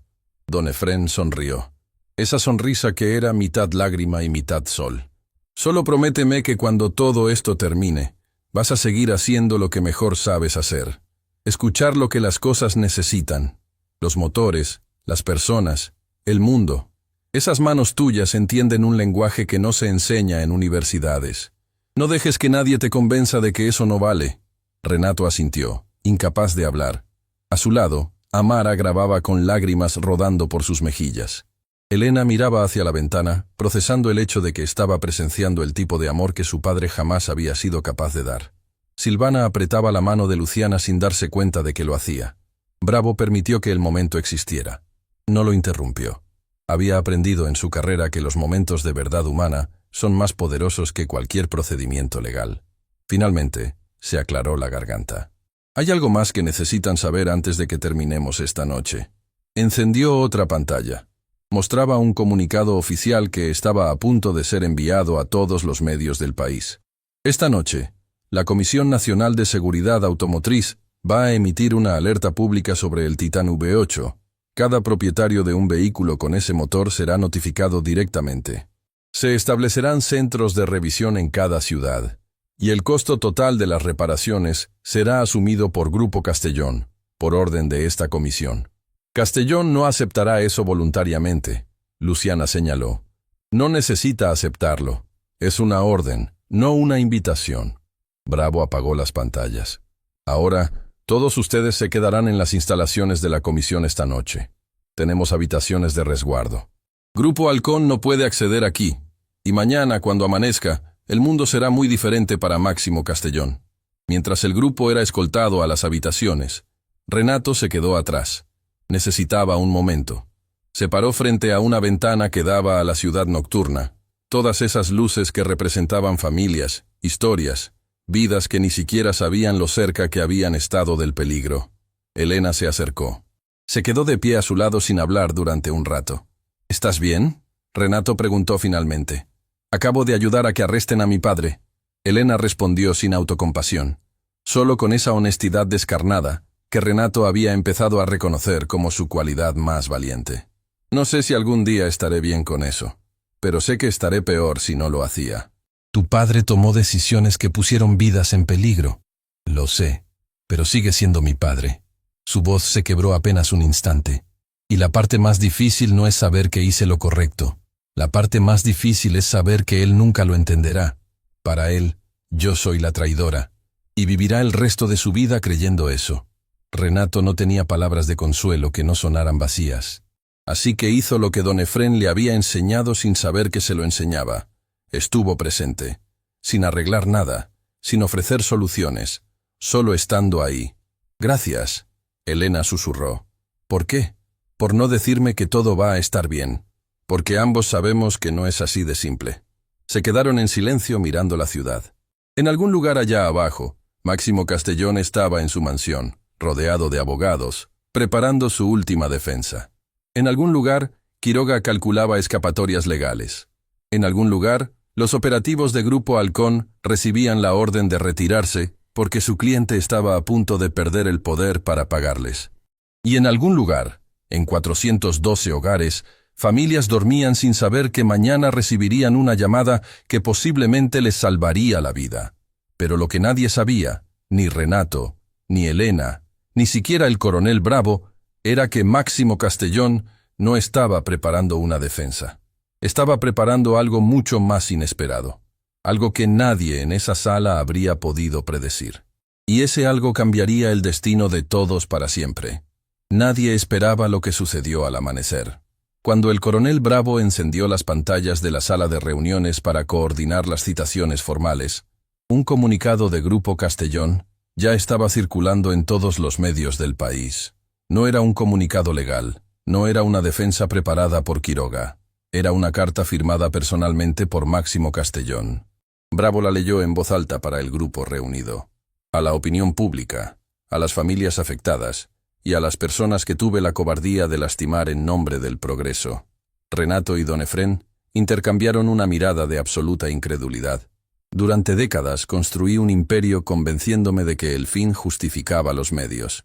Robé diseños que no me pertenecían.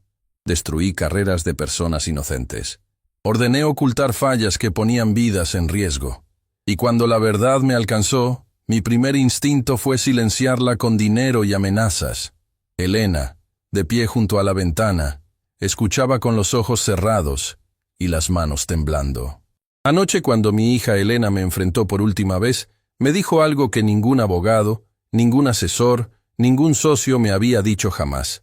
Papá, Todavía puedes elegir quién quieres ser cuando esto termine. Y por primera vez en mi vida, escuché. Bravo hizo una pausa. La sala estaba en silencio absoluto. Me presento voluntariamente ante la Comisión Nacional de Seguridad Automotriz. Acepto toda responsabilidad por las fallas del motor Titan UP8. Ordeno el retiro inmediato de los 412 vehículos afectados con cobertura total de costos. Y reconozco públicamente que los diseños que construyeron este imperio fueron creados por el ingeniero Efrén Madariaga, a quien le fue negado su crédito y su dignidad mediante documentos fraudulentos.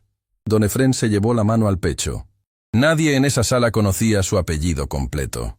Nadie le había preguntado. Para todos siempre fue simplemente Don Efrén, el viejo del taller. Pero ahí, en una carta leída por un coronel frente a testigos, su nombre completo existía por primera vez en décadas como lo que siempre debió ser, el nombre de un genio. Me entrego a la justicia, no porque me hayan atrapado, sino porque mi hija me recordó que hay cosas que el dinero no puede comprar. Entre ellas, el derecho a mirarse al espejo sin vergüenza. Bravo apagó la pantalla. El silencio que siguió no era tenso ni expectante. Era sagrado, como el espacio entre el último acorde de una sinfonía y el primer aplauso. Elena lloraba. No de tristeza pura ni de alivio completo, sino de esa mezcla imposible de describir que siente un hijo cuando ve a su padre caer y levantarse al mismo tiempo. Renato puso una mano sobre el hombro de don Efrén. El viejo temblaba, no de frío ni de debilidad.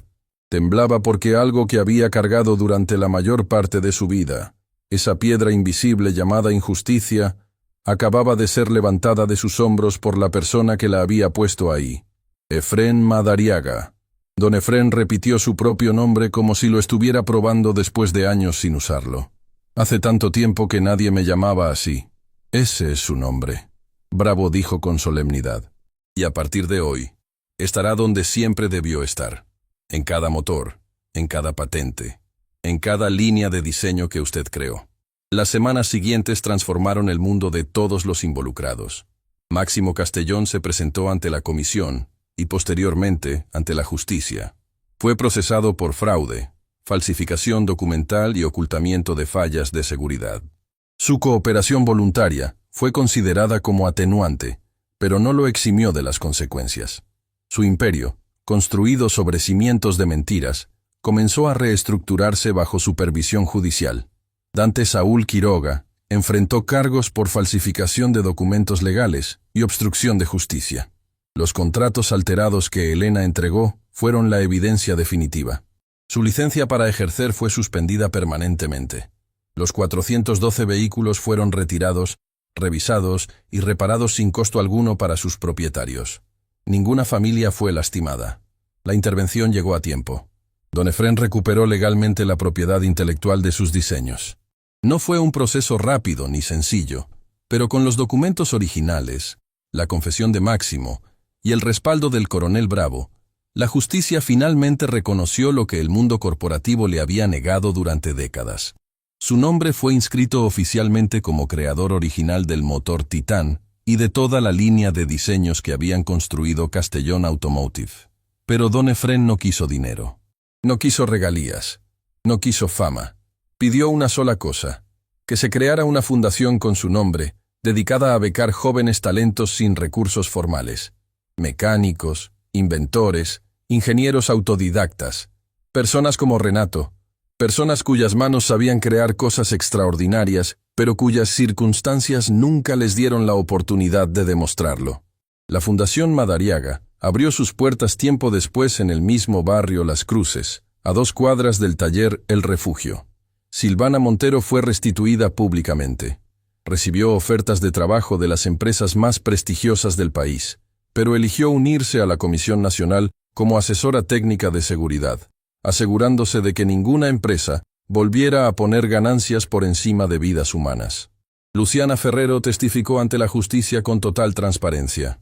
Su cooperación y el hecho de que había saboteado el motor precisamente para proteger vidas fueron considerados como atenuantes.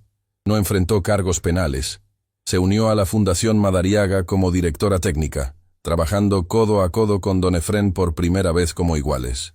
Amara Vidal, Recibió el Premio Nacional de Periodismo por su investigación. Pero lo que más la enorgullecía no era el reconocimiento, sino las cartas que recibía de familias agradecidas que conducían los autos retirados. Familias que quizás nunca sabrían lo cerca que estuvieron del peligro. Elena Castellón renunció a su posición en Grupo Castellón y a su herencia. Comenzó desde cero, usando su experiencia en comunicación para ayudar a organizaciones que protegen a denunciantes corporativos. Su relación con su padre era compleja y dolorosa, pero mantenía la esperanza de que el hombre que había escrito esa carta pública algún día existiera fuera del papel también. Y Renato Ibarra, el mecánico de barrio que fue llevado a una sala de juntas para ser humillado, se convirtió en el primer director del programa de talentos de la Fundación Madariaga. Seguía trabajando con las manos. Seguía manchándose de grasa. Seguía escuchando motores como quien escucha corazones. Pero ahora, cada joven que llegaba a la fundación con un don escondido y sin un papel que lo respaldara, encontraba en Renato algo que él mismo encontró años atrás en un taller que olía a aceite y a esperanza. Alguien que creía en ellos antes de que el mundo lo hiciera. Una tarde, mientras Renato ajustaba un motor en el taller que nunca abandonó, don Efrén se sentó en su banqueta de siempre con una taza de café recién hecho. ¿Sabes qué es lo más importante que te enseñé?, preguntó el viejo. Renato sonrió. ¿A escuchar motores? No.